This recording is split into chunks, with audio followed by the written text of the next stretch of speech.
Hey, this is Rob from E2 Homes. We're back at my house on the roof where we're putting the finishing touches on the latest expansion to our solar array and some of our solar products on the roof. And I've got a special helper today. Elliot has a little break from virtual school, and so he's agreed to come up here and help us inspect the work so far.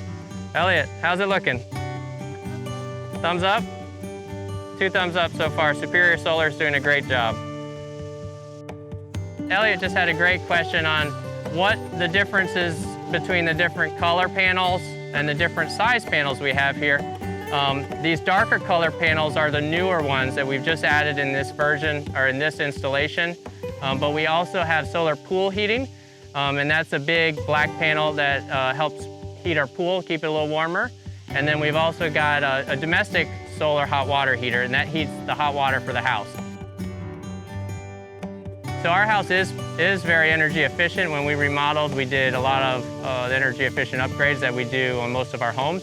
But we wanted to kind of set the bar higher and lower our consumption, and the only way to do that was by producing power. And we're in a very shaded neighborhood. We don't have the best solar exposure for production, but we are able to generate a good portion of our solar needs, or our power needs for the month. So we probably create about 50 to 60% of our power for the house via the solar panels.